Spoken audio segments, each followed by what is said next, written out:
माताजी। சரிங்க மாதாஜி. ஹரே கிருஷ்ணா. ஓம் அஜ்ஞான திமிராந்தஸ்ய ஞானாஞ்சன சலாகாய சக்ஷுர் உன்மீலிதம் ஏனே தஸ்மை ஸ்ரீ குரவே நமக. ஸ்ரீ சைத்தன்ய மனோபீஷ்டம் ஸ்தாபிதம் ஏன பூயலே ஸ்வயம் ரூப கதாமாக்கியம் ததாதிஸ்வ பதாந்திகம். வந்தேகம் ஸ்ரீகுரோ ஸ்ரீயுதபத கமலம் ஸ்ரீ குரூன் வைஷ்ணவாம்ச ஸ்ரீ ரூபம் சாக்ரஜாதம் சககண ரகுநாதான்விதம் தம்ச ஜீவம் சாத்வைதம் சாவதூதம் பரிஜன சகிதம் கிருஷ்ண சைத்தன்ய தேவம் ஸ்ரீ ராதா கிருஷ்ண பாதான் சககண லலிதா ஸ்ரீ விசாகான் விதாம்ச. ஏ கிருஷ்ணா கருணா சிந்தோ தீனபந்தோ ஜகத்பதே கோபேசு கோபிகாகாந்த ராதாகாந்த நமோஸ்துதே. சப்தகாஞ்சன கௌராங்கி ராதா விருந்தாவனேஸ்வரி விஷபானு சுதே தேவி பிரணமாமி ஹரிப்பிரியே. வாஞ்சா கல்பதரப்பியஸ்ய கிருபா சிந்துபியவஸ்ய பதிதானாம் பாவனேபியோ வைஷ்ணவேபியோ நமோ நம. ஜெய் ஸ்ரீ கிருஷ்ண சைத்தன்ய பிரபு நித்யானந்த ஸ்ரீ அத்வைத கதாதர ஸ்ரீ வாஷாதி கௌரபக்த விருந்த. நம ஓம் விஷ்ணு பாதாய கிருஷ்ண பிரஷ்டாய பூதலே ஸ்ரீமதே பக்தி வேதாந்த சுவாமின் இது நாமினே. நமஸ்தே சாரஸ்வதி தேவே கௌரவாணி பிரச்சாரினே நீர்விசேஷ சூன்யவாதி பாக்ஷாத்ய தேசதாரினே. ஸ்ரீல பிரபுபாதுக்கு ஜெய். நாராயணம் நமஸ்கிருத்ய நரம் செய்னவ நரோத்தமம் தேவீம் சரஸ்வதிம் வியாசம் ததோ ஜெயம் உதிரயேத். நஷ்டப்ராயேஷு அபத்ரேஷு நித்யம் பாகவத சேவையா பகவதி உத்தம ஸ்லோகே பக்திர் பவைதி நைஷ்டகி. முகம் கரோதி வாச்சாலம் பொங்கும் லங்காயதே கிரீமத கிருபாதமகம் வந்தே ஸ்ரீகுரும் தீனதாரிணம் பரமானந்தம் மாதவம் ஸ்ரீ சைத்தன்ய ஈஸ்வரம். ஓம் நமோ பகவதே வாசுதேவாய. ஓம் நமோ பகவதே வாசுதேவாய. ஓம் நமோ பகவதே வாசுதேவாய. பாகவத பிரார்த்தனை.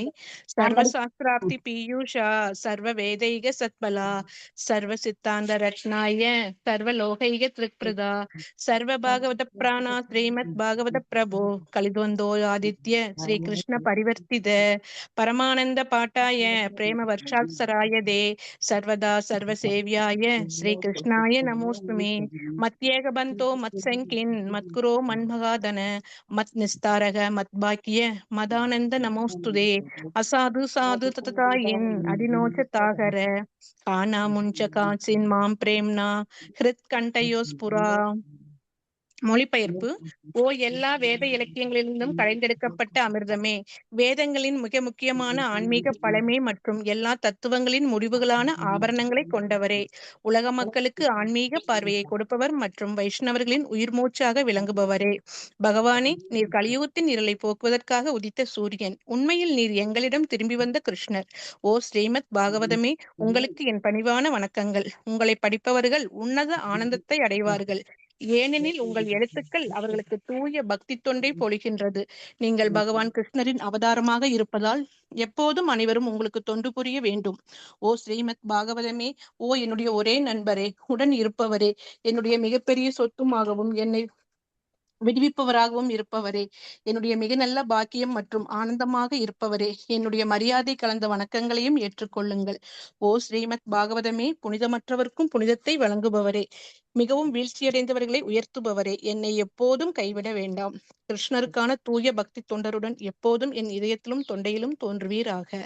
அறிவோம் தத்சத். ஹரே கிருஷ்ணா. தேங்க்யூ மாதாஜி. ஹரே கிருஷ்ணங் மாதாஜி. இன்னைக்கு நாம ஸ்ரீமத் பாகவதம் 4வது ஸ்கந்தம் 24வது அத்தியாயம் 42வது ஸ்லோகம். 42 கரெக்டுங்களா? கரெக்டுங்க மாதாஜி. 42 பாதியில இருந்து படிக்கணும் மாதாஜி. ஆமா, பாதி. ஓ, பகவான் கிருஷ்ணர் இருந்து ஆரம்பிக்கணும் இல்லைங்க, மேல மேல மாதாஜி. ஹரே கிருஷ்ணா. காரணாத்மனை எல்லாம் படிக்கிட்டாங்க மாதாஜி. அப்படியே சரி, சரிங்க மாதாஜி. காரணாத்மனே, எல்லாம் காரணமுடையன. சந்தர்ப்பவாத கொள்கையினை இஸ்லோகம் மறுதளிக்கிறது. எல்லாமே காரணமுடையவனாக இருக்கும் பொழுது சந்தர்ப்பம் என்ற கேள்விக்கே இடமில்லை. ஏனென்றால் இந்த விஞ்ஞானிகளும் தத்துவவாதிகளும் உண்மை காரணத்தை கண்டுபிடிக்க திராணியற்று முட்டாள்தனமாக எல்லாம் சந்தர்ப்பத்தினால் நடைபெறுகின்றன என்று கூறுகிறார்கள். பிரம்ம சம்ஹிதை கிருஷ்ணர் ஒருவரே காரணங்கள் எல்லாவற்றிற்கும் மூல காரணர் என்று கூறுகிறது. ஆகையினாலேயே அவர் இங்கு காரணாத்மனே என்று அழைக்கப்படுகிறார். அவரது உருவமே எல்லாவற்றிற்கும் உண்மை காரணம், எல்லாவற்றிற்கும் ஆணிவேர், எல்லாவற்றிற்கும் விதையாகவும் இருக்கிறது. வேதாந்த சூத்திரம் 1.1.2 ஜென்மாதி அஸ்ய எத, அதாவது தோன்றுபவை அனைத்திற்கும் மூல மெய்ப்பொருளே மூல காரணமானவர். இதில் உள்ள சாங்கிய யோகேஸ்வராய என்னும் சொல்லும் முக்கியமானதே ஆகும். பகவத்கீதை கிருஷ்ணரை யோகேஸ்வரன் என்கிறது. அதாவது யோக சித்திகளின் நாயகன் என்னும் பொருளில் கற்பனை கெட்டாத யோக சித்திகளை ஒருவர் பெறாவிடில் அவரை கடவுளாக கருத முடியாது. கலியுகத்தில் துளியளவு யோக சக்தி பெற்றவர் கூட தம்மை கடவுள் என்று கூறிக்கொள்கிறார். இப்போலி கடவுள்களை நாம் மூடர்கள் என்றே கருதுதல் வேண்டும். கிருஷ்ணர் ஒருவரே பரமபுருஷர். அவர் ஒருவரே எல்லா யோகங்களின் நாயகரும் ஆவார். தற்காலத்தில் பரவலாக இருக்கும் சாங்கிய யோகம் நாத்திகரான கபிலரால் கண்டுபிடிக்கப்பட்டதாகும். ஆனால் உண்மையான சாங்கிய யோகமானது கிருஷ்ணரின் அவதாரமும் தேவகூதியின் மகனுமான கபிலரால் கண்டுபிடிக்கப்பட்டதாகும். தத்ராத்ரேயர் என்னும் கிருஷ்ணரின் மற்றொரு அவதார புருஷர் சாங்கிய யோக முறையினை விளக்கி இருக்கிறார். இவ்வாறு கிருஷ்ணர் ஒருவரே சாங்கிய யோகம் உள்ளிட்ட எல்லா யோகங்களின் மூலமாக விளங்குகிறார். புருஷாய புராணாய என்ற வார்த்தைகளும் நமது சிறப்பான கவனத்திற்குரியனவாகும். பிரம்ம சம்ஹிதை கிருஷ்ணரை ஆதிபுருஷர் என்கிறது. பகவத்கீதையும் கிருஷ்ணரை புராண புருஷர், அதாவது மிக பழமையானவர் என்கிறது. அவர் பழமையானவர் மட்டுமல்ல, இளமையானவற்றுளெல்லாம் மிகவும் இளமையானவரும் கூட, அதாவது நவ யவ்வனர் ஆவார். மற்றொரு முக்கியமான வார்த்தை தர்மாய என்பதாகும். கிருஷ்ணர் ஒருவரே சமய அறநெறிகள் அனைத்தையும் உண்மையில் படைத்தார். ஆதலினால் இது தர்மம் து சாக்ஷாத் பகவத் பிரணீதம், பாகவதம் 6.3.19 என்று சொல்லப்படுகிறது. சமயம் என்பது ஏற்கனவே இருக்கும் பொழுது புதுவகையான சமயத்தை யாராலும் அறிமுகப்படுத்திவிட முடியாது. ஏனென்றால் கிருஷ்ணரால் அது ஏற்கனவே ஸ்தாபிக்கப்பட்டிருக்கின்றது. பகவத்கீதையில் கிருஷ்ணர் நமக்கு அறம் என்றால் என்ன என்பதை எடுத்து கூறி பிற எல்லா வகையான சமய நெறிகளையும் விட்டுவிடும்படியும் அறிவுறுத்துகிறார். உண்மையான அறம் என்பது அவரை சரணடைவது ஒன்றே. மகாபாரதம் கூறுவது, மாதாஜி ஸ்லோகம். ஹரே கிருஷ்ணா மாதாஜி. ஏச்ச வேத விதோ விப்ரா ஏ சாத்யாத்ம விதோ ஜனாஹ தே வதந்தி மகாத்மானம் கிருஷ்ணம் தர்மம் சனாதனம். ஹரே கிருஷ்ணா. தேங்க்யூ மாதாஜி. ஹரே. இதன் பொருள் ஒருவர் வேதத்தை சரியாக கற்றார் என்றால் அவர் முழுமையான விப்ரர் ஆகிறார். அதாவது வேதங்களை அறிந்தவர் என்று. அவர் ஆன்மீக வாழ்க்கையினை உண்மையாக அறிந்தவர் ஆதலினால் ஒருவனது சனாதன தர்மமாகிய பரமபுருஷ பகவான் கிருஷ்ணரை பற்றியே பேசுகின்றார். சிவபெருமானும் நமக்கு சனாதன தர்ம கொள்கைகளையே போதிக்கின்றார். ஹரே கிருஷ்ணாங்க மாதாஜி. தேங்க்யூ மாதாஜி. தேங்க்யூ மாதாஜி. ஹரே கிருஷ்ணா. கேக்குதுங்களா? கேக்குதுங்க மாதாஜி. ஓகேங்க. எங்க இருந்து படிச்சோம்? காரணாத்மனே. அப்போ பகவான் வந்து எல்லாவற்றிற்கும் காரணமாக விளங்குகிறார். ஈஸ்வர பரம கிருஷ்ண சச்சித்தானந்த விக்கிரக அநாதிராதி கோவிந்த சர்வ காரண காரணம். அப்போ சில பேர் எல்லாம் என்ன நினைக்கிறாங்கன்னா, சந்தர்ப்பத்தினால நம்ம என்ன சொல்லுவோம்னா, அதிர்ஷ்டம், ஓ உங்களுக்கு ரொம்ப அதிர்ஷ்டங்க, திடீர்னு செல்வம் வந்துருச்சு, திடீர்னு லாட்டரி அடிச்சிருச்சு, இப்படி எல்லாம் பேசுவோம். ஆனா அந்த சந்தர்ப்பத்துக்கெல்லாம் இடமே கிடையாது. விஞ்ஞானிகள் நினைத்துதான் பகவத்கீதையில படிச்சோம். துஷ்குருதினோ அப்படின்னு 4 பேர் பார்த்தோம். அதுல மாயா அபகர்த்த ஞான ஆசூரம்பாவம் ஆசிரிதம் அப்படின்னு விஞ்ஞானிகள், அவங்க எல்லாம் மாயால் அபகரிக்கப்பட்ட அறிவை உடையவர்கள். அந்த விஞ்ஞானிகள் வந்து இப்படித்தான் சொல்லுவாங்க, திடீர்னு இன்னும் பிரபஞ்சங்கள் எல்லாம் வெடிச்சு தானா உருவாயிடுச்சு, உயிர்கள் எல்லாம் தானா உருவாயிருச்சு, இப்படிதான் சொல்லுவாங்க. ஆனா பகவான் தான் இதற்கெல்லாம் காரண காரியம் அப்படிங்கிறத பிரம்மா அழகா சொல்றார். ஈஸ்வர பரம கிருஷ்ண சச்சித்தானந்த விக்கிரக அநாதிராதிர் கோவிந்த சர்வ காரண காரணம். சோ நீங்க எல்லாம் நிமித்த மாத்திரம் இந்த மாதிரி சில இதெல்லாம் பார்த்திருக்கலாம். நம்ம இப்ப ஒரு பானை குயவன் தோற்றுவிக்கிறான் அப்படின்னா அந்த பானைக்கு உரிய பொருட்களை கொடுத்தது யார்? மூலப்பொருட்களை அப்படின்னு பார்த்தா பகவான் தான். ஆனா அதுக்கு காரணமா அப்போதைக்கு இருக்கிறவர் யாரு? அந்த குயவன். ஆனா அந்த குயவனுக்குரிய மூளையை கொடுத்தது யாரு? இது ஒரு சின்ன எக்ஸாம்பிள் தான். குயவனுக்குரிய மூளையை கொடுக்கறது பகவான் தான். மத்தக ஸ்மிருதி ஞானம் அபோகனம் ச, அந்த ஞானத்தை தருபவரும் அவர்தான். சோ யாருமே நான் என்னுடைய கண்டுபிடிப்புன்னு சொல்றதுக்கு இங்க அருகதையே கிடையாது. ஏன்னா பகவான் நினைச்சாருன்னா அவனோட சின்ன மூளைய இருந்த இடத்துல உக்காந்துட்டு அவர் ஒரு நினைச்சா போறோம், அவனுடைய மூளை கலங்கிரும், அவனுக்கு ஒண்ணுமே இல்லாம போயிடும். எத்தனையோ மனிதர்களை பார்த்திருக்கிறோம், திடீர்னு கீழே விழுவாங்க, அப்படியே செத்துருவாங்க. ஒரு நரம்பு இழுத்துனா போறோம், கை கால் வராம போயிடும். இப்படிப்பட்டவங்க முக்குணத்தில் இருக்கும் அழிவுக்குட்பட்ட அனித்தியமான உலகத்தில் இருப்பவர்கள் எல்லாம் இப்படி பகவானை நம்பாம எல்லாம் தானே உருவாகி விட்டது. ஏன்னா ஒவ்வொரு காரணத்திற்கும் ஒவ்வொரு காரியத்திற்கும் ஒரு காரணம் இருக்கு. எதுவுமே தானா நடக்கிறது இல்ல. நாமெல்லாம் முதல்ல நினைச்சிட்டு இருந்தோம் திடீர்னு ஒருத்தருக்கு ஆக்சிடென்ட் ஆகுது, திடீர்னு ஒருத்தருக்கு ஹார்ட் அட்டாக் வருது, திடீர்னு ஒருத்தருக்கு பணம் வருது. இதெல்லாம் போன ஜென்மத்துல அவன் செய்த நற்கர்மங்கள் அல்லது பாவகர்மங்கள் காரணமாக. தானா யாருக்குமே வராது, எதுவுமே வராது. நாம வேணா அவன் என்னை இப்படி சொல்லிட்டான், அவன் தான் எனக்கு காரணம், என்னோட பணத்தை அவன் திருடிட்டான், அதனாலதான் பிசினஸ்ல நட்டோம், அவன் சரியா எனக்காக ஒர்க் பண்ணல அதனால நட்டோம், இப்படி எத்தனையோ காரணங்கள் நாம சொல்லலாம். அதெல்லாம் வெளிப்புற காரணங்கள். ஆனா உட்புற காரணங்கள் சூட்சுமமாக இருப்பதை நம்மால் அறிய முடியாது.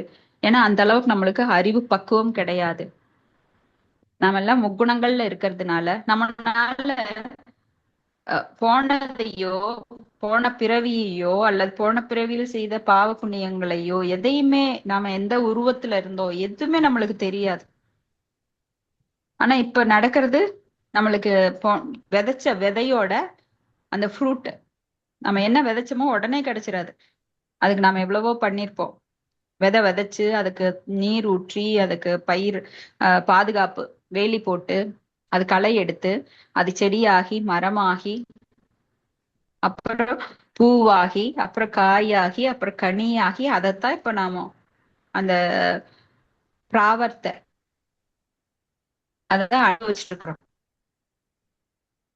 நிறைய இருக்கு. அதனால எதுவுமே நாம செஞ்சதுதான் இப்படி அடிக்குது, நல்லதோ கெட்டதோ. ஆனா சிலர் நினைக்கிறாங்க இது என்னமோ திடீர்னு வந்துடுது சந்தர்ப்ப வஸ்தால. உனக்கு என்னப்பா, உனக்கு அதிர்ஷ்டம் இருக்குது, அதிர்ஷ்டம் அவனுக்கு இருக்கு அப்படின்னா அவன் முன்னாடி நல்லது செஞ்சிருக்கிறான். சோ உண்மையான அவரது பகவானது உருவம்.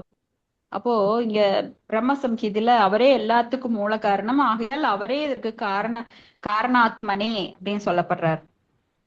அவர் உருவமே எல்லாவற்றிற்கும் உண்மை காரணம், எல்லாவற்றிற்கும் ஆணிவேர், எல்லாவற்றிற்கும் விதையாக இருக்கிறது. ஏன்னா பகவானோட உருவத்துலதான் மனித ரூபமும் நம்மளுக்கு கிடைச்சிருக்கு, பகவானோட ரூபத்தை ஒத்த உருவம்.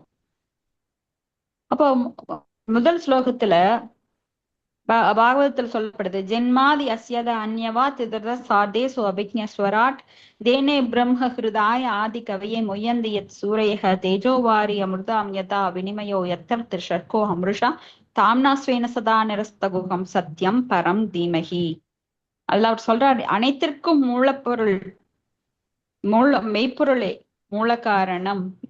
அது மட்டும் இல்ல, பகவத்கீதை 10.8 சொல்றார், அகம் சர்வசிய பிரபவோ மத்தக சர்வம் பிரவர்த்ததே இதிமத்வா பஜந்தே மாம் புதாபாவ சமன்விதாக. சோ இந்த ஆன்மீக உலகம் மற்றும் பௌதீக உலகங்கள் அனைத்தையும் படைத்து காப்பவன் நானே அப்படின்னு சொல்றார். சோ இதுல இருக்கிற சாங்கிய யோகேஸ்வராய அப்படின்னா யோகங்களுக்கெல்லாம் அவர் தலைவர், யோகேஸ்வரர். யோகங்கள் அப்படின்னா எத்தனை வகையான யோகங்கள் வேணா நீங்க பிரிச்சுக்கலாம். கர்ம யோகம், ஞான யோகம், தியான யோகம், அஷ்டாங்க யோகம், ஹட யோகம், பக்தி யோகம், எல்லா யோகத்துக்கும் அவர்தான் தலைவர். சோ அவரை வழிபடல, அவருடைய அருள் கிடைக்கல அப்படின்னா நீங்க என்னதான் கஷ்டப்பட்டாலும் அதனோட விளைவு வெற்றி பெறாது. கலியுகத்துல ஒரு துளி யோக சக்தி இருந்தால் கூட நம்மள கடவுள்னு நிறைய பேர் பறைசாற்றிக் கொள்கிறார்கள், நான் கடவுள் அப்படின்னு. இவங்கெல்லாம் மூடர்கள். ஏன்னா கிருஷ்ணர் ஒருவர் தான் பரமபுருஷர், அவர் தவிர சிவன் கூட கடவுள் பரமபுருஷர் கிடையாது. பரமபுருஷ பகவான் கிருஷ்ணர் அப்படின்னு சொல்லுவாங்களோ தவிர பகவான் சிவன், பகவான் பிரம்மன், பகவான் விநாயகர் யாரும் சொல்றது கிடையாது. ஏன்னா முழுமுதற் கடவுள். அதனாலதான் சில பிரபுபாதர் கிருஷ்ணா கான்சியஸ்னஸ் அப்படின்னு பேர் வச்சார். அகில உலக கிருஷ்ண பக்தி இயக்கம். இப்ப கடவுள் கான்சியஸ்னு அவர் ஏன் வைக்கல? ஏன்னா எல்லாருமே கடவுள் ஆயிர முடியாது, கிருஷ்ணா மட்டும்தான். நீங்க நம்புனா நம்புங்க, நம்பாட்டி போங்க. ஆனா ரொம்ப ஸ்ட்ராங்கா இருந்தார். வேதங்கள் இதைத்தான் பறைசாற்றுகிறது. எல்லா வேதங்களும் இதிகாசங்களும் புராணங்களும் எல்லாமே இதைத்தான் சொல்லுது. சோ நான் வந்து மூடியெல்லாம் மறைக்க மாட்டேன், ஓப்பனா பகிரங்கமான ஸ்டேட்மெண்ட் கொடுக்கிறார். கிருஷ்ணர் தான் முழு முதற் கடவுள். இதுல வந்து ஆர்கியூமெண்ட் பண்றதுக்கு எதுவுமே கிடையாது, மறுக்கறதுக்கு எதுவுமே கிடையாது. இதுதான் உண்மை, பரம சத்தியம், சத்தியம் பரம் தீமகி. ஆனா உண்மையான சாங்கிய யோகமானது, சாங்கிய யோகம் வந்து இப்போ எப்பவுமே இந்த ஜட உலகமானது உண்மை அப்படின்னா ஒரு பொய் ஒண்ணு இருக்கும். சோ இருமைகள் நிறைந்தது. நீங்க வந்து மகிழ்ச்சினா துன்பம் இருக்கும், மேடுனா பள்ளம் இருக்கும். இதுதான் இந்த ஜட உலகம். எல்லாத்துக்கும் ஒரு ஆப்போசிட் இருக்கு, எதிர்ப்பதம் இருக்கு. அப்போ கிருஷ்ணர் வந்து நம்மளுக்கு சாங்கிய யோகத்தை, தத்துவ ஆராய்ச்சி, சாங்கிய யோகம் அப்படின்னா ஆத்மாவையும் உடலையும் பிரித்தாய்வது, அதான் சாங்கிய யோகம். சோ அந்த தத்துவங்களை நல்லா தன்னுடைய அன்னையான தேவகூதிக்கு விளக்கி சொல்லியிருக்கார். ஆனா இங்க ஒரு போலி கபிலர் அதே பேர்ல வந்து சாங்கிய யோகம் சொல்றேன்னு தப்பு தப்பா சொல்லி அதை களங்கப்படுத்திட்டு போயிட்டார். இப்போ கிருஷ்ணர் ஒருவரே சாங்கிய யோகம் உள்ளிட்ட எல்லா யோகங்களின் மூலமாக விளங்குகிறார். ஆனா நம்ம ஆளுங்க எதை எடுப்பாங்கன்னா நல்லதெல்லாம் எடுக்க மாட்டாங்க. நீங்க யாராவது பாருங்க, அவங்க நிறைய நல்லது செஞ்சிருப்பாங்க. ஆனா ஒரே ஒரு தவறு, ஏன்னா மனித இயல்பு அது, தவறு செய்வது மனித இயல்பு, ஏமாற்றுவது, தவறு செய்வது. ஆனா அந்த தவறை தான் ஹைலைட் பண்ணிட்டே இருப்பாங்க வாழ்நாள் ஃபுல்லா. அவன் எத்தனையோ நல்லது செஞ்சிருக்கான். ஏன்னா நம்மளோட பார்வை குற்றம் நிறைந்த பார்வை. அதனாலதான் நம்ம சாண்டிங்ல என்ன பண்றோம், இந்த ஆள்காட்டி விரலை ஜபமாலைக்கு அந்த பைக்கு வெளியில போட்டுறோம். ஏன்னா அது வந்து குற்றம் சொல்கின்றவர்கள், நீதான் அப்படி பண்ண, நீதான் அப்படி பண்ண, நீதான் அப்படி பண்ண, எல்லாரையும் குற்றம் சொல்லுவோம். ஸோ இங்க வந்து பகவான் நல்லதை சொல்லியிருக்காரு, ஆனா ஒருத்தர் வந்து கெட்டா சொல்லிட்டு போயிட்டான். மக்கள் வந்து பெரும்பாலும் அந்த கெட்டதை எடுத்துக்கிறாங்க. ஆனா எப்படி இருக்கணும், நாம அன்னப்பறவை போல இருக்கணும். அன்னப்பறவை என்ன பண்ணுனா, பால்ல தண்ணி கலந்திருந்தா கூட அந்த தண்ணியை விட்டுட்டு பாலை மட்டும் உறிஞ்சிக்கும். ஸோ ஒரு பக்தனுக்கு எடுத்துக்காட்டு என்னன்னா, எல்லோர் உள்ளத்திலும் இருக்கும் அந்த பரமபுருஷ பகவானை அவனால் காணப்படுகிறது. வித்யாவனிய சம்பன்னே பிராமணே கவி ஹஸ்தினி சுனிச்சைவ ச மகாபாகே ச பண்டிதாக சமதர்ஷினக. சோ அவங்க வந்து எல்லாரையும் எப்படி சமமா பார்க்க முடியுதுன்னா, அவங்க உள்ள சுத்தமா இருக்குது, அன்னம் போல எல்லார்கிட்ட இருக்கிற நல்லதை மட்டும் எடுத்துக்கிறாங்க. யாரையும் குறை சொல்லி தன்னோட வாழ்க்கையை கெடுத்துக்கிறது இல்ல. இதுக்கு ஒரு எக்ஸாம்பிள் சொல்லுவாங்க. ஒரு முனிவர் ஒருத்தர் காட்டுல நல்ல தவம் பண்ணிட்டு இருந்தார். அவருக்கு ரொம்ப நல்ல பேரு, அரசரெல்லாம் வந்து பார்த்துட்டு போவார்.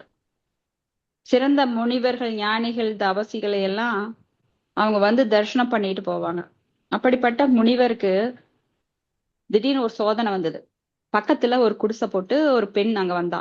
அவ எப்பேற்பட்டவனா, விபச்சாரி. ஆனா வாழ்க்கையில அவ நினைச்சுட்டா, சே நாம ஏன் இப்படி வாழ்க்கையை வீண் பண்ணிட்டோம், நம்ம வந்து நல்ல முறையில இனிமேல் என்னோட வாழ்க்கைய நான் வந்து பகவானுக்காக இருந்து இந்த வாழ்நாளை கழிக்கணும்னு சொல்லி, சரி காட்டுக்கு போனா அங்க சத்துவகுணம் இருக்கும், அதுவும் முனிவரோட குடிலுக்கு பக்கம் போட்டோ போட்டு அவருக்கு சேவை செய்யலாம், அதன் மூலமா நம்ம நிறைய அவர்கிட்ட நல்லது கத்துக்கலாம், தினம் அவர் மந்திரங்கள் ஓதுவாரு, அதெல்லாம் நம்ம காதுல ஒலிக்குன்ட்டு போனான். ஆனா இவர் என்ன பண்ணினாரு, அப்பவும் இவளை பாக்கறதுக்கு நிறைய பேர் வந்தாங்க. ஆனா இவ அவங்கள எல்லாம் பேசி பேசி அனுப்பிச்சு விட்டுட்டான். நான்லாம் இப்ப தவத்துல தவ வாழ்க்கைக்கு ஈடுபட்டு இருக்கேன், போங்க போங்க. இந்த முனிவருக்கு அவ மேல பார்வைப்பட்டது, இவ ஏன் எம் பக்கத்துல வந்து குடியிருக்கா, எம் பேரை கெடுக்கறக்கு, இவனால என்னோட இது போயிடும் போல இருக்கு, என்னோட நல்ல பேரெல்லாம் போயிடும் போல இருக்கு அப்படின்னுட்டு இங்க எத்தனை பேர் வரானுங்க ஒரு நாளைக்கு, 1 2 3 4 10 என்ன ஆரம்பிச்சாரு. போச்சா இவரோட தவம். ஆனா இவ என்ன பண்ணினா, உட்காந்து பகவானோட நாமத்தை சொல்லிட்டு, பகவானே எனக்கு நான் ரொம்ப தப்பு பண்ணிட்டேன், என்னை மன்னிச்சிடுங்க மன்னிச்சுன வருந்தி அழுது. யார் ஒருவர் தவறு செய்கிறார்களோ அவங்க வந்து அதற்காக கண்ணீர் விட்டு அழும்போது அவரது பாவ வினைகள் நீக்கப்படுகிறது. சும்மா சாரி. இப்பெல்லாம் நாம என்ன சொல்லுவோம், ஒரு தப்பு பண்ணிட்டா சாரிப்பா, அப்புறம் அடுத்த நாள் மறுபடியும் அதையவே செய்வோம். ஏன்னா நம்ம அதுக்காக வருந்துறது கிடையாது. உள்ள பூர்வமா வெளிப்புறமா சாரி சொல்லுவோம், ஆனா மனசுல வந்து அதே உணர்வு இருக்கும், மறுபடியும் அதே தப்ப பண்ணுவோம். இது தொடர்கதையா இருக்கும். ஆனா யார் ஒருத்தர் செஞ்ச தப்புக்காக மனம் வருந்தி அழுது பகவானிடம் மன்னிப்பு கேட்கிறாங்களோ, கண்டிப்பா அவர்களது பாவ வினைகள் அவர்களிடமிருந்து அகற்றப்படும். அப்ப அந்த உணர்வு மறுபடியும் அவங்களுக்கு வராது. ஆனா இது மேலோட்டமா சாரி சொல்லிட்டு மறுபடியும் அதே உணர்வோட மறுபடியும் தப்பு செய்யறவங்க அது ஹாத்தி ஹாத்தி மாதா அப்படின்னு இந்த மத யானை குற்றம். ஒரு யானை போய் குளிக்கும் குளத்துலயோ ஆத்துலயோ குளிச்சுட்டு மேல வந்து மறுபடியும் மண்ணை எடுத்து தலையில போட்டுக்கும். இதனால என்ன பிரயோஜனம்?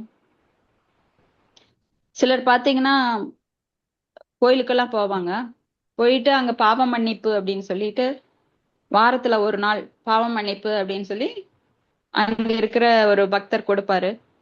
அப்புறம் மறுபடியும் அடுத்த வாரம் போவாங்க, மறுபடியும் தப்பு பண்ணுவாங்க, மறுபடியும் பாவ மன்னிப்பு.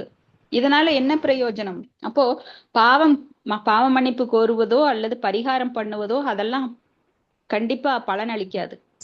பரிகாரங்கிறதே கிடையாது. பரிகாரம் என்னன்னா, நாம் நம்மை திருத்திக் கொள்ளுவது, நாம் செய்த தவறுக்காக வருந்தி அழுவது. அப்போ நமது பாவங்கள் அப்பதான் பகவானால மன்னிக்கப்படும். மறுபடியும் செஞ்சுட்டே இருந்தா அதுக்கு பேரு பரிகாரம் கிடையாது. இப்படியே அந்த சன்னியாசி என்ன பண்ணாருன்னா, அந்த பெண்ணோட நடவடிக்கையை பார்த்துட்டே இருந்தாரு. அவரோட தவம் போயிருச்சு. இப்போ மரணம் வருது. அவருக்குரிய மரணமும் அந்த பெண்ணுக்குரிய மரணமும் ஒரே சமயத்துல வந்துருது. ஏன்னா யாருக்கு எப்ப மரணம் வருது எப்படி வருதுனால சொல்ல முடியாது. ஆனா 2 பேருக்கும் சந்தர்ப்பவசத்தால ஒரே மாதிரி வருது. அப்ப இந்த முனிவர் வந்து மேல யமதூதர்களால் இழுத்துட்டு படுறாரு. ஆனா அவளுக்கு வந்து தேவதூதர்கள் அவளை வந்து சொர்க்கத்துக்கு கூட்டிட்டு போறாங்க. அப்ப இவருக்கு ஒரே கோபம். இவர் பார்த்து என்ன நீ நினைச்சிட்டு இருக்க? யமதர்மன்ட்ட போறாரு. என்ன நினைச்சிட்டு இருக்கிற நீ? நான் இவ்வளவு தவம் பண்ணி எவ்வளவு மன்னர்கள்லாம் என்னை வந்து வணங்கி நான் எவ்வளவு பெரிய நிலையில இருக்கிறேன், என்னை நீ இப்படி இழுத்துட்டு போற? யமதூதன் வந்து என்னை இழுத்துட்டு வந்து உன்னோட லோகத்துக்கு கொண்டு வந்திருக்கான் அப்படின்னு கேக்குறாரு. அப்ப யமன் சொல்றாரு, நீ கீழே பாருங்க என்ன நடக்குது அப்படின்னு. அப்போ இந்த முனிவரோட உடலை சந்தனக்கட்டை எல்லாம் வச்சு பல விஐபிகள்லாம் வர்றாங்க. அவங்க எல்லாம் வந்து மரியாதை செலுத்தி வீர வாள் எல்லாம் வச்சு அவருக்கு இப்பெல்லாம் துப்பாக்கியில ஒரு குண்டு மேல வானுக்கு செலுத்துவாங்க இல்லையா, அது ஒரு மரியாதை. ராணுவ வீரர்கள்லாம் வருவாங்க, மினிஸ்டர் எல்லாம் வருவாங்க, பெரிய பெரிய ஆளுங்கெல்லாம் வந்து தலைவர்களை அப்படி வழி அனுப்புவாங்க. அது போல இவருக்கு நடக்குது, அங்க கீழே நடந்துட்டு இருக்கு. மரணத்தின் போது மரணத்திற்கு பின்னாடி அப்படி வழி அனுப்புறாங்க இவரை. ஆனா இங்க அவருடைய ஆத்மாவை புடிச்சிட்டு போனது யாரு? சூட்சும உடலோட யமதூதர்கள். அந்த சைடு பாத்தீங்கன்னா என்ன நடக்குது, அங்க அழகா தேவதூதர்கள் அவளை சொர்க்கத்துக்கு கூட்டிட்டு போறாங்க. இது என்ன இப்படி நடந்துட்டு இருக்கு அப்படின்னு கேட்கும். கீழே என்ன நடக்குதுன்னா, அவளுக்கு சிதைக்கு கொல்லி வைக்கிற கூட ஆள் இல்ல. அவளோட பிணம் நாரி கிடக்குது. ஆனா அவளை போறதோ தேவலோகத்துக்கு தேவதூதர்கள் கூட. இது என்ன அதிசயமா இருக்கு அப்படின்னு எல்லா மக்களும் கேக்குறாங்க அங்க யமலோகத்துல இருக்கிறவங்க எல்லாம். அப்ப யமன் விளக்கம் சொல்றாரு, அவ வந்து மோசமான நிலையில இருந்து திருந்தி பகவானோட நாமத்தை சொன்னதுனால அவளுக்கு புண்ணியம் கிடைச்சது. அந்த புண்ணியத்தின் பலனாக அவ மேலுலகத்துக்கு போயிட்டு இருக்கா. ஆனா நீங்களோ எவ்வளவோ பக்தி புண்ணியம் சேகரிச்சீங்க, ஆனா கடைசியில அதையெல்லாம் இழந்து அவ மேல உங்களோட தவத்தை செலுத்ததுனால, ஏன்னா அவளோட ஆக்டிவிட்டிஸ் பார்த்துட்டு நீங்க மனசுல தவம் இல்லாம பகவானை நினைக்காம யாரை நினைத்தீர்களோ அந்த பாவம் உங்களுக்கு வந்துருச்சு. சோ நாம யார் கூட அசோசியேஷன் எடுக்கிறோமோ நல்ல நல்லா நாம புரிஞ்சுக்கணும். யார் கூட அசோசியேஷன் எடுக்கிறோமோ அந்த உணர்வு தான் நம்மளுக்கு வரும். சோ அவங்களுடைய பாவத்தை அவங்கள பத்தி பேசுறப்போ அவங்களோட பாவத்துல பங்கு போட்டு நாமளும் கீழே போயிடுவோம். அதனால தயவு செஞ்சு எப்பவுமே பக்தர்களோட அசோசியேஷன் கிடைக்கிறது ரொம்ப சுதுர்லபம். அதை வந்து நன்கு பயன்படுத்திக்கணும். இந்த அரிய அரிய வாய்ப்பை பக்தர்களோட அசோசியேஷன் எடுத்து பக்தி பண்ணி மேல போக முயற்சிக்கணுமே தவிர மேல போனதுக்கு அப்புறம் இறங்கறதுக்கு முயற்சி பண்ணக்கூடாது. ஏன்னா இறக்கம் சீக்கிரம் வந்துடும். நீங்க ஒரு படியில ஏறி டொமால்னு விழுந்தீங்கன்னு பாருங்க, சீக்கிரம் உருண்டு கீழே வந்துடுவீங்க. ஆனா ஏறக்கு ரொம்ப தஸ்ஸு புஸ்ஸுன்னு ஏறணும். ஏறி போய் மேல அதே போல நீங்க 10வது படியில இருந்து விழுந்தீங்கன்னா அதுக்கு தகுந்த காயம். ஆனா 20 படியில இருந்து விழுந்தீங்கன்னா அதுக்கு தகுந்த மாதிரி பெரிய காயம் வரும். 30 படியில இருந்து விழுந்தா அதை விட பெரிய காயம் வரும். சோ எவ்வளவு தூரம் மேல இருந்து நம்ம சறுக்கிறோமோ அந்த அளவுக்கு நம்மளுக்கு நம்ம புண்ணியங்கள் எல்லாம் போயிரும். அதனால ரொம்ப கேர்ஃபுல்லா இருக்கணும். சோ இங்க வந்து புருஷாய புராணாய என்ற வார்த்தைகளும் நமக்கு சிறப்பான கவனத்துக்குரியது. ஏன்னா பிரம்மா கூட சொல்லியிருக்காரு, அத்வைதமச்சிதமனாதிமனந்த ரூபம் ஆத்யம் புராண புருஷம் நவயவனம் ச வேதே சுதுர்லபமதுர்லபமாத்ம பக்தௌ கோவிந்தமாதி புருஷம் தமஹம் பஜாமி. சோ பகவான் வந்து அத்வைதம் அப்படின்னா அத்வைதவாதிகள் நம்மள பேசியிருக்கோம் இல்லைங்களா? அப்ப ஒரே ஒருவர், ஏதே சாம்சகலா பும்சக கிருஷ்ணஸ்து பகவான் ஸ்வயம் பகவான் கிருஷ்ணர் ஒரே ஒருவர் தான். அவரே தன்னை பலவாக விரிவங்கம் பண்ணிட்டார். ஆத்யம் புராண புருஷம் நவயவனம் ச. சோ இங்க வந்து புராண அப்படின்னா பழமையானவர். எவ்வளவு பழமையானவர், அதெல்லாம் ஹிஸ்டரியே கிடையாது, ரொம்ப பழமையானவர். புராண புருஷம் நவயவனம் ச, அவர் வந்து எப்பொழுதும் இளமையானவர். நவயவனம். அவருக்கு ஏதாவது ஒரு போட்டோல கிருஷ்ணர் பார்த்திருக்கீங்களா? வெள்ளை தாடி வச்சு வயசானவர் மாதிரி காட்சி அளிக்கிறத கிடையவே கிடையாது. சோ எப்பவுமே அவர் இளமையாக இருக்கிறார். அவரது குருட்சேத்திர போர்க்களத்துல கூட அவர் 16 வயது வாலிபனாக இருக்கிறார். அப்பெல்லாம் பேரம் பேத்தி எல்லாம் எடுத்தாச்சு அவரு. இங்க வந்து தர்மாய, அவர் ஒருவரே தர்மத்தில் சிறந்தவர், அறநெறிகளை தோற்றுவித்தவரும் அவரே. தர்மம் தூ சாக்ஷாத் பகவத் பிரணீதம். இந்த தர்மத்தை தோற்றுவித்தவர் அவரை தவிர வேற யாரும் கிடையாது. அதெல்லாம் திருத்தம் பண்ண முடியாது. இப்படி இந்திய சட்டம் இயற்றப்பட்டு அது வந்து பல திருத்தங்களுக்கு உட்படுத்தப்பட்டு இப்பெல்லாம் நடந்துட்டு இருக்கு. ஆனா சட்டத்துல நிறைய ஓட்டை இருக்கு. சோம்பு திருடணும் சோப்பு திருடணும் எல்லாம் போய் ஜெயில உட்காந்துக்கிறான், புடிச்சு போட்டுறாங்க போலீஸ். ஆனா பல கோடி திருடனவங்க எல்லாம் ஃபாரின்ல வெளிநாட்டுல போய் தப்பிச்சு அழகா வாழ்க்கை நடத்திட்டு இருக்கான். அவனை பிடிக்க முடியல. சோ சட்டத்துல அத்தனை ஓட்டை இருக்கு. ஆனா பகவானோட சட்டத்துல எந்த ஓட்டையும் கிடையாது. யாராலையும் முடியாது, மாத்திரக்கும் முடியாது. வேதங்கள் அவ்வளவு முக்கியமானது. வேதங்களை யாராலும் வேதங்களை யாராலும் தோற்றுவிக்க முடியாது. தர்மம் தூ சாக்ஷாத் பகவத் பிரணீனம். அந்த தர்மம் பகவானாலேயே சொல்லப்பட்டது. நம்ம இஷ்டத்துக்கெல்லாம் மாத்த முடியாது. எனக்கு ஒரு டிக்ஷனரி, உனக்கு ஒரு டிக்ஷனரி, நான் போடுறதுதான் சட்டம், நீ போடுறதுதான் சட்டம், இதுல யாருக்குமே இடம் கிடையாது. பகவான் சொல்றதுதான் சட்டம்.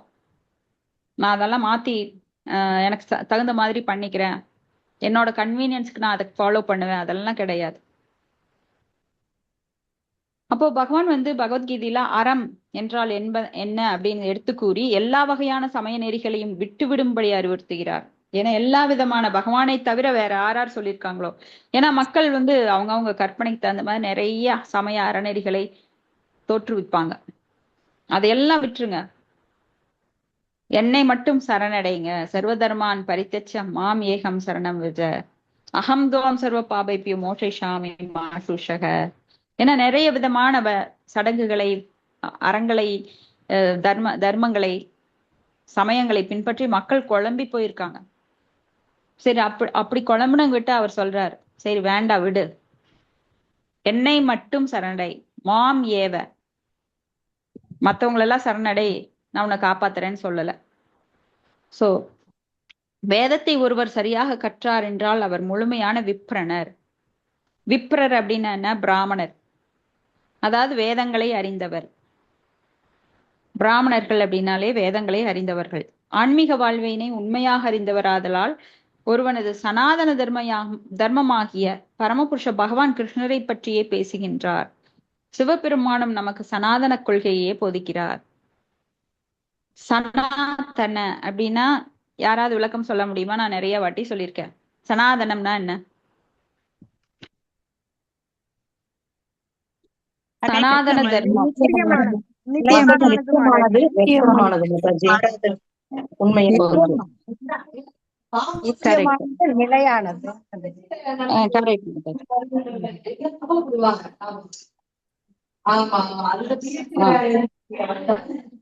கரெக்ட் மாதாஜி. நித்தியமானது, நித்தியமானது. சனாதன அதுக்கு ஒரு எடுத்துக்காட்டு சொல்லுவான்ல, அது யாருங்க சொல்லுங்க பார்க்கலாம்.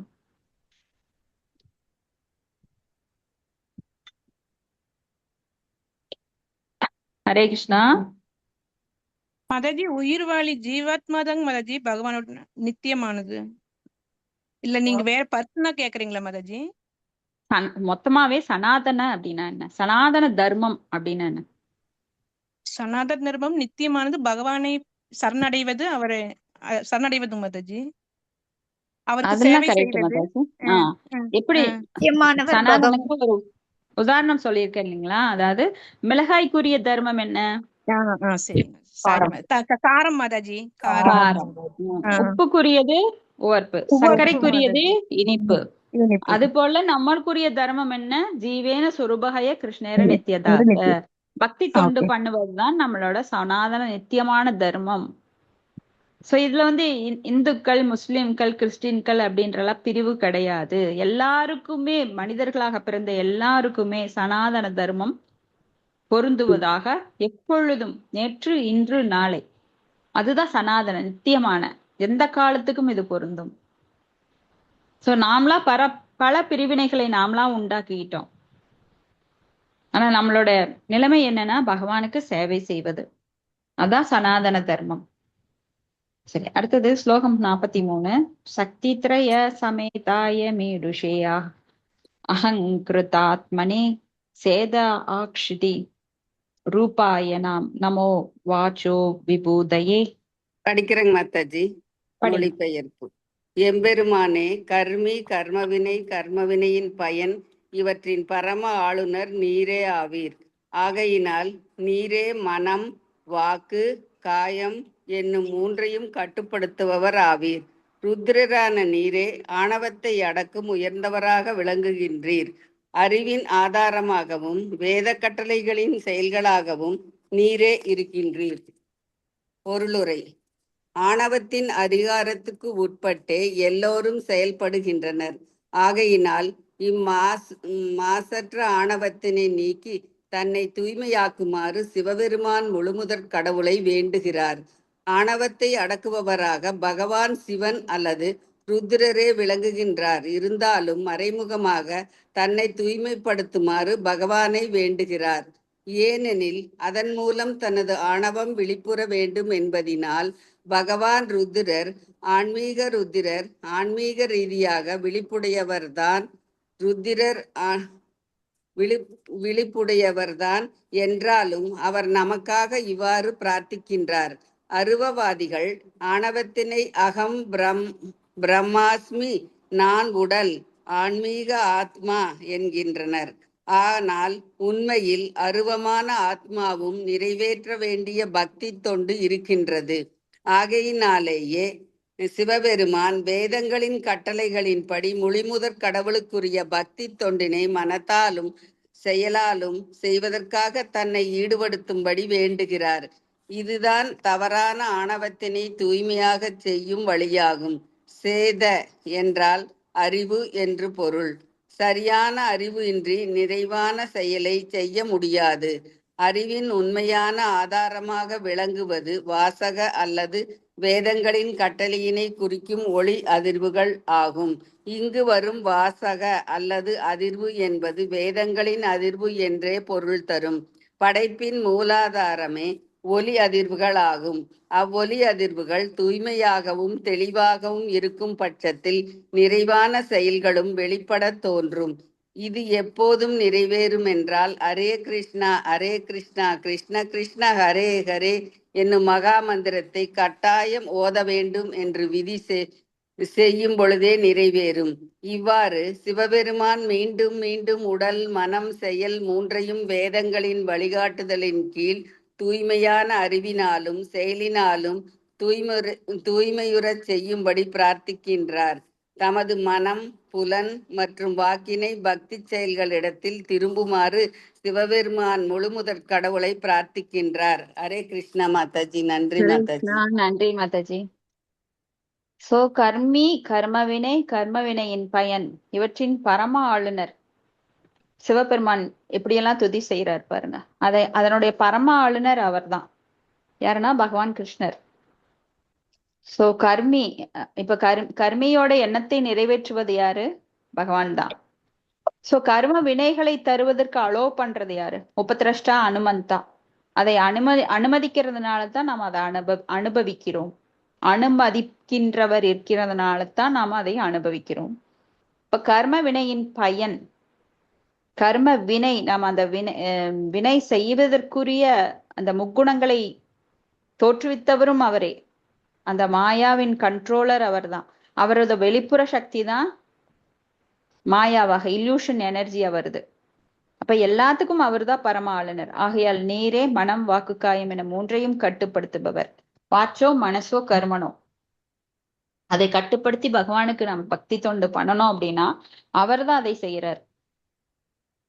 ருத்ரரான நீரே ஆணவத்தை அடக்கும் உயர் சக்தியாக விளங்குகிறீர். அறிவின் ஆதாரமாகவும் வேத கட்டளையின் செயல்களாகவும் நீரே விளங்குகின்றீர். சோ வேதங்களை தோற்றுவித்தவர் அவர்தான். வேதைச சர்வை ரகம் வேத வேத்தியோ வேதாந்த கிருத் வேதவி தேவச்சாகம் அப்படின்னு. சோ இங்க இந்த ஜட உலகுல நாம எதனால நாம கட்டுண்டு இருக்கிறோம் அப்படின்னா நம்மளோட பொய் அகங்காரத்தினால. அகம் மமேதி, அகம் போக்தா, அகம் கர்த்தா, இந்த மாதிரி எண்ணங்களால நானே செய்பவன், நானே அனுபவிப்பவன், நான் எனது அப்படிங்கிறது தான் நம்மள இங்க செயல்படுத்த வைக்குது. அது பொய் அகங்காரம், சூட்சுமமான பொய் அகங்காரம். இப்ப இந்த மாசுற்ற ஆணவத்தினை நீக்கி தன்னை தூய்மையாக்குமாறு சிவபெருமான் வேண்டுகின்றார். ஏன்னா இந்த உலகில நம்ம கட்டுண்டு கிடக்க காரணம் என்ன? இந்த பொய் அகங்காரம். சோ ஆணவத்தை அடக்குபவராக பகவான் சிவன் அல்லது ருத்ரர் இருக்கிறார். ஆனாலும் அவர் தன்னை தூய்மைப்படுத்துமாறு பகவானை வேண்டுகிறார். ஏனெனில் அதன் மூலம் தனது ஆணவம் விழிப்புற வேண்டும் என்பதனால். ஆணவம் விழிப்புற வேண்டும்னா என்ன? உண்மையான ஆணவம், அதாவது பகவான் ஜீவேன சுரூபகய கிருஷ்ணர நித்யதாச. 2 ஆணவம் இருக்கு. ஒண்ணு பொய் அகங்காரம், இன்னொன்னு உண்மையான அகங்காரம். உண்மையான அகங்காரம் என்னன்னா, நான் பகவானுடைய சேவகன், நித்தியமான நிலை. அந்த நித்தியமான நிலைதான் நம்மளுக்கு உண்மையான நிலை. ஆனா நம்ம இங்க கட்டுண்ட நிலையில என்ன நினைக்கிறோம்னா, பொய் அகங்காரத்துல இது என்னுடையது, நான் தான் அனுபவிக்கிறேன். சோ அதனால மாயினால கட்டுண்டு கயிறு என்னும் முக்குணங்களால் கட்டுண்டு கிடக்கிறோம். பகவான் ருத்ரர் ஆன்மீக ரீதியாக விழிப்புடையவர் தான் என்றாலும் அவர் நமக்காக இவ்வாறு பிரார்த்திக்கிறார். ஏன்னா அவர் எல்லார் மேலே அக்கறை உள்ளவர். ஆசுதோஸ். சோ அருவவாதிகள் அத அகம் பிரம்மாஸ்மி, நான் உடல், ஆன்மீக ஆத்மா என்கின்றனர். ஆனால் உண்மையில் அருவமான ஆத்மாவும் நிறைவேற்ற வேண்டிய பக்தி தொண்டிருக்கிறது. அகம் பிரம்மாஸ்மி, நான் ஆத்மா, ஆன்மீக ஆத்மா அப்படிங்கிறது போய் நான் கடவுள் அப்படின்னு சொல்லிக்கிறாங்க. சோ அது நான் கடவுள். யாரு? நாம கடவுள் ஆக முடியாது. ஆன்மீக ஆத்மா அப்படிங்கிறது தான் உண்மை. அகம் பிரம்மாஸ்மி. ஆனா இங்க தன்னையே கடவுளாக பறைசாற்றிக் கொள்கிறார்கள். ஆகையினாலேயே சிவபெருமான் வேதங்களின் கட்டளைப்படி முழுமுதற் கடவுளுக்குரிய பக்தி தொண்டினை மனதாலும் செயலாலும் செய்வதற்கு தன்னை ஈடுபடுத்தும்படி வேண்டுகிறார். ஏன்னா இந்த பொய் ஆணவம் தான் நம்மள இவ்வளவு தூரத்துக்கு நம்மள பிறப்பு இறப்பு சூழல சிக்க வச்சிருக்கு. எப்ப நம்மளுக்கு இந்த பொய் ஆணவம் போய் உண்மையான ஆணவம் வருதோ அப்ப நம்ம விடுவிக்கப்படுகின்றோம். அது வரைக்கும் நாம இதுலயே தான் கிடப்போம். எல்லாருக்கும் இந்த பொய் அகங்காரம் இருக்கு. வீட்டுக்குள்ளேயே நான் சொல்றத நீ ஏன் கேட்கல? சோ நம்மளுக்கு அந்த அகங்காரம் எல்லா விதத்திலயும் வேலை செய்யும். யாராவது திட்டுனாங்கன்னா நீ எப்படி என்னை திட்டலாம், அதை அப்படியே தொடச்சு போட்டு போயிட்டு இருக்கலாம். ஏன்னா நம்மளுக்கு வெளி உடல் தான் பாதிக்கப்படுது. ஆத்ம பாதிக்கப்படுறது இல்ல. இது யாருமே உணர்றது இல்ல. நீ எப்படி என்னை திட்டலாம், நீ எப்படி என்னை இகழலாம். இப்ப நம்ம வந்து வீட்டுக்குள்ள ஒரு சேர்ல உட்காந்து சேர் திடீர்னு வழுக்கிட்டு போயிடுச்சு, விழுந்தோன்னு வைங்க, எந்திரிச்சு உடனே சரி பண்ணி உட்காந்துக்குவோம். அப்ப நம்மளுக்கு வந்து பெரிய வலியெல்லாம் இருக்காது. இதே நீங்க போய் ஒரு மேடையில உட்காடுறீங்க, அங்க சேர் வலிக்கி விட்டு விழுந்துட்டீங்க, ஆனா அந்த மனசு துடிக்கும் பாருங்க. ஏன்? அந்த பொய் அகங்காரத்தினால உங்களுக்கு அவ்வளவு வலியாகும். ச்சே, இவ்வளவு பேர் முன்னாடி கேவலமா போய் விழுந்துட்டேனே, எப்படி நான் விழலாம், யார் அரேஞ்ச் பண்ணவன், சேர் இப்படியா போடுவாங்க மேடும் பள்ளத்துல, என்னை வேணுனே அவன் பண்ணிட்டான். அப்படியே மனசு குமுறும், அப்படியே ரொம்ப அவமானத்துல மனசெல்லாம் பதவதைக்கும். ஆனா வெளியில சிரிச்சுட்டு சமாளிச்சுட்டு வருவோம், ஆனா உள்ளத்துக்குள்ள அவ்வளோ துன்பமா இருக்கும். அவமானம் ஆயிடுச்சேன்னு. அதே வீட்டுக்குள்ள வந்து நம்மளுக்கு அப்படியே தட்டி விட்டுட்டு அப்படியே மேல ஏறி உக்காந்துக்குவோம். அப்ப நம்மளுக்கு கால் கூட வலிக்காது. அங்க போனா விழுந்ததுனால காலும் வலிக்கும், மனசும் வலிக்கும் பாருங்க. சோ அது அந்த பொய் அகங்காரம். பல பேர் முன்னிலையில நம்மளுக்கு ரொம்ப புகழ் வேணும், மேடையில் உட்கார்றோம் அப்படின்னு நினைச்சிட்டு போயிருப்பான். ஆனா அங்க அவன் தானே விழுந்து அவமானப்பட்டோம் அப்படிங்கிற அளவுக்கு அவன் மனசு இது பண்ண. ஏன்னா அவமானம் ரெண்டுமே வந்து இருமைகள். ரெண்டுக்கும் அப்பாற்பட்டு சமதளத்துல இருக்கணும். இப்ப இங்க வந்து சேத அப்படின்னா அறிவு. சரியான அறிவு இன்றி நிறைவான செயலை செய்ய முடியாது. அறிவின் உண்மையான ஆதாரமாக விளங்குவது வாசக அல்லது வேதங்களின் கட்டளினை குறிக்கும் ஒளி அதிர்வுகள். இப்ப அந்த ஒளி அதிர்வு என்ன? வேதங்களின் ஒளி அதிர்வு அப்படின்னா ஹரே கிருஷ்ண கிருஷ்ண கிருஷ்ண ஹரே ஹரே, ஹரே ராம ராம ராம ஹரே ஹரே. ஏன்னா பகவான் சவுண்ட் இன்கார்னேஷனா இப்ப வந்திருக்கார், ஒளி வடிவமாக வந்திருக்கார். சோ அந்த ஒளியானது நம்மை தூய்மைப்படுத்துகின்றது. சோ இந்த மகா மந்திரத்தை கட்டாயமாக ஓத வேண்டும் என்னும் விதி செய்யும் பொழுதே நிறைவேறும். இவ்வாறு சிவபெருமான் மீண்டும் மீண்டும் உடல் மனம் செயல் மூன்றையும் வேதங்களின் வழிகாட்டுதலின் கீழ் தூய்மையான அறிவாலும் செயலாலும் தூய்மையுறச் செய்யும்படி பிரார்த்திக்கிறார். சிவபெருமானோட பிரார்த்தனைகள் ஒவ்வொரு வரியும் எவ்வளவு ஆழமா இருக்கு பாருங்க. ஏன்னா இவர் வந்து நமக்காகவும் வேண்டுறார். அவருக்கு வந்து இதெல்லாம் பொருந்தாது. ஏன்னா அவரு வாச்சோ மனசோ கர்மனோ அப்படின்னு அவர் எப்பொழுதுமே பகவானை பற்றி சிந்தனையிலேயே இருக்கிறார். ஆனா எனக்கு இந்த ஜீவாத்மாக்களை உய்விப்பதற்காகத்தான் அவர் பிரார்த்தனை பண்றார். எவ்வளவு டீட்டெயிலா பிரார்த்தனை பண்றார். இப்ப வேதங்களின் வழிகாட்டுதலின் கீழ் தூய்மையான அறிவாலும் செயலாலும் தூய்மையுறச் செய்யும்படி பிரார்த்திக்கிறார். தனது மனம் புலன் மற்றும் வாக்கினை பக்தி செயல்களில் இடத்தில் திருப்புமாறு சிவபெருமான் முழுமுதற் கடவுளை பிரார்த்திக்கிறார். சோ மனதால எப்படி பகவானை எப்பொழுதும் மனதுல நினைச்சிட்டே இருக்கணும். ஏன்னா மானசீக பக்தி அப்படிங்கிறது ரொம்ப வலிமையானது. இதுக்கு ஒரு பிராமணரோட எடுத்துக்காட்டு கூட பார்த்திருக்கோம். யார் சொல்றீங்க?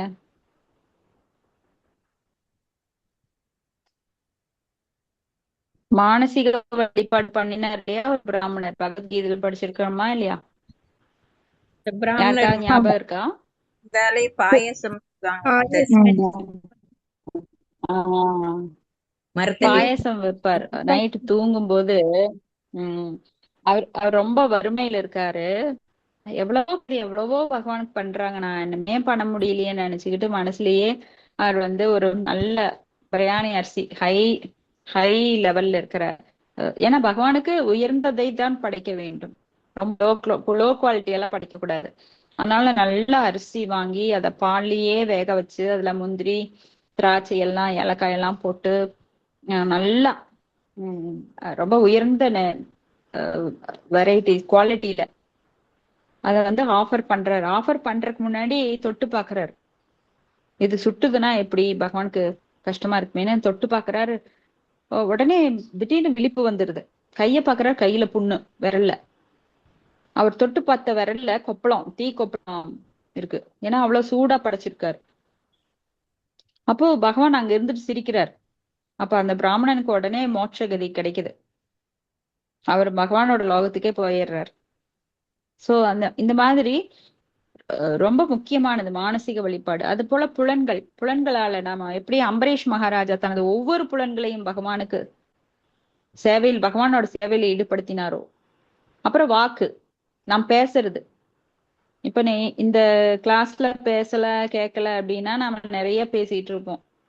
ஏதாவது கணவர் கூட உட்காந்து நல்லா ஜாலியா பேசலான்னு ஒரு ஒரு 10 நிமிஷம் பேசினதுக்கு அப்புறம் 12வது நிமிஷம் 11வது நிமிஷம் 2 பேருக்கு வாக்குவாதம் வரும். ஏய், உங்க அம்மா தாண்டி அப்படி செஞ்சா, சோ உங்க வீட்டு ஆளுங்க மோசம். இவ சொல்லுவான், உங்க வீட்டு ஆளுகளை விட எங்க வீட்டு ஆளுங்க ஒண்ணும் மோசம் இல்ல. சோ இப்படியே சண்டை வளரும் பாருங்க.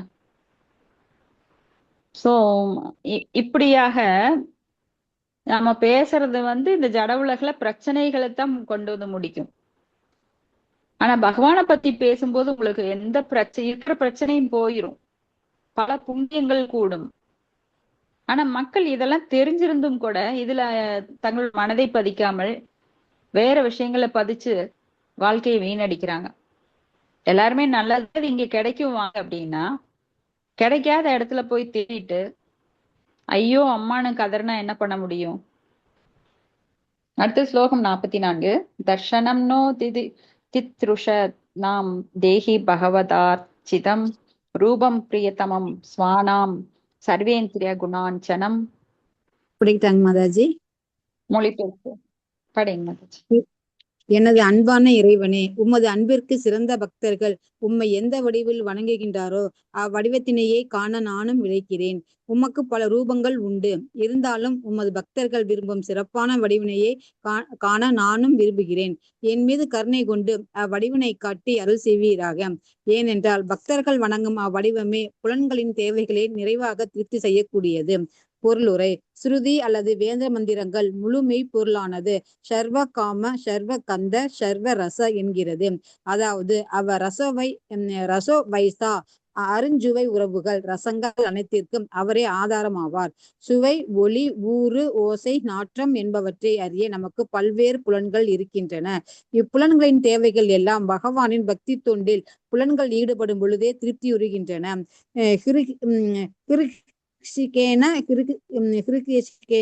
மனம் பக்திர் உச்சயதே. பக்தி என்பது புலன்கள் எல்லாவற்றிற்கும் நாயகனான ஹிருகேசரின் பக்தி தொண்டில் நமது புலன்களை ஈடுபடுத்துவதாகும்.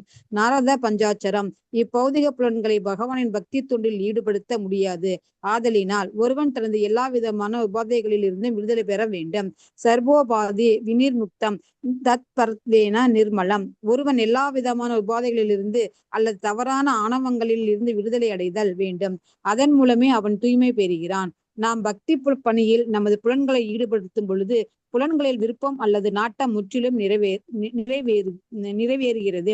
ஆகையினால் சிவபெருமான் பௌத்த மதத்தினரும் பௌத்த கொள்கை உடையோராலும் கற்பனையில் கூட காண முடியாத பகவானின் வடிவத்தை காண விரும்புகிறார். அருபவாதிகளும் சூன்யவாதிகளும் கூட மெய்ப்பொருளின் வடிவினை காண வேண்டும். பௌத்த கோவில்களில் பகவான் புத்தர் தியானத்தில் அமர்ந்திருப்பது போன்ற மூர்த்திகள் உள்ளன. ஆனால் இவையெல்லாம் வைணவ கோவில்களில் உள்ள மூர்த்திகளை போன்று வணங்கத்தக்கவன அல்ல.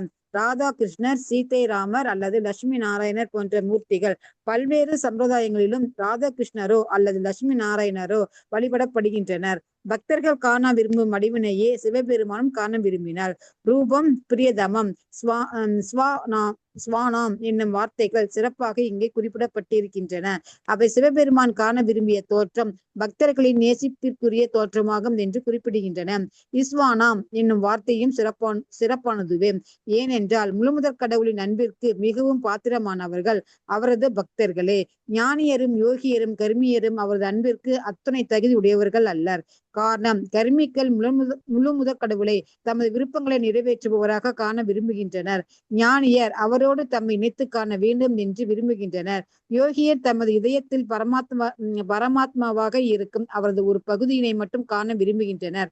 ஆனால் பக்தர்களோ அவரது முழு நிறைவான வடிவினை காணவே எப்போதும் விரும்புகின்றனர். பிரம்ம சம்ஹிதை 5.30 கூறுகின்றது.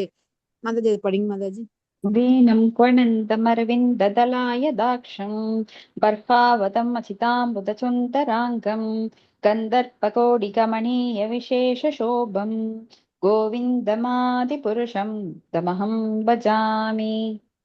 நான் தாமரை மலரின் இதழ்களையொத்த விழிகளும் மயிர்பீலியினால் அலங்கரிக்கப்பட்ட தலையும் நீலமேக வண்ணமும் கோடிக்கணக்கான காதல் தேவதையர் விரும்பும் அழகும் எப்போதும் தனது வேய்க்குழலினால் கீதம் இசைத்து மயக்கும் ஆதி பகவானை கோவிந்தனை வணங்குகிறேன். சிவபெருமானும் முழுமுதற் கடவுளை பாகவதர் மற்றும் பக்தர்களுக்கு அவர் காட்சியளித்த மேலே வர்ணிக்கப்பட்ட வடிவிலேயே பார்க்க விரும்புகிறார். இறுதியாக சிவபெருமான் முழுமுதற் கடவுளை அருபவாதிகள் அல்லது சூன்யவாதிகளைப் போல் அல்லாது அவரது முற்றிலும் நிறைவான தோற்றத்தினையே காண விரும்புகிறார். வடிவம் பலவாயினும் பகவானின் உருவம் ஒன்றுதான். அத்வைதம், அச்சுதம், அனாதிதம் என்றாலும் கோபியர்களுடனும் மாடி மேய்க்கும் சிறுவர்களுடனும் விளையாடிய கிஷோரமூர்த்தி இளமை வடிவமே அவரது நிறைவு பெற்ற வடிவமாகும். ஆகையினாலே வைணவர்கள் பிருந்தாவனத்தில் தீர விளையாட்டுகள் விளையாடிய பகவானின் வடிவமே மிகச்சிறந்த வடிவமாக ஏற்றுக்கொண்டிருக்கின்றனர். ஹரே கிருஷ்ண மாதாஜி. நன்றி மாதாஜி. நன்றி மாதாஜி. சோ இங்க வந்து பக்தர்கள் வழிபடும் அந்த உயர்ந்த வடிவத்தையே நானும் வழிபட விரும்புகிறேன் அப்படின்னு. இப்ப நம்மளுக்கெல்லாம் ராதாகிருஷ்ணர் வழிபாடு தான் மிக உயர்ந்த வழிபாடு. சோ பிரம்ம சம்ஹிதையில கூட பகவான் சொல்றார், பிரம்மர் சொல்றார், சோ மயிர்பீலியால் அலங்கரிக்கப்பட்ட நீலமேக வண்ணமும் கோடிக்கணக்கான காதல் தேவதையர் விரும்பும் அழகும் எப்பொழுதும் வேய்க்குழலினால் கீதம் இசைத்து மயக்கும் ஆதி பகவான் கோவிந்தனை நான் வணங்குகிறேன் அப்படின்னு. சோ பக்தர்கள் ஏன்னா இவரும் உயர்ந்த பக்தர், இவருக்கு தெரியாத ஒண்ணும் இல்லை. ஆனா அங்க வந்து ஒரு பக்தன் எப்பொழுதுமே தன்னை தாழ்த்தி கொள்வது போல இங்க சிவபெருமானும் தன்னை தாழ்த்தி கொண்டு சோ இந்த சர்வகாம சர்வகந்த சர்வரச அப்படின்னா பல ரசங்கள் இருக்கு. அகில ரசா அமிர்த மூர்த்தி அப்படின்னு சொல்லப்படுறார் பகவான். பல ரசங்கள்ல பல பக்தர்கள் பகவானை வழிபடுகின்றாங்க. அதான் இங்க வந்து இந்த ஸ்லோகத்தோட சுருக்கம். இதோட முடிச்சுக்கலாம். உங்களுக்கு ஏதாவது கருத்துக்கள் எல்லாம் சந்தேகம் இருந்தா நோட் பண்ணி வச்சிருந்தீங்கன்னா கேட்கலாம்.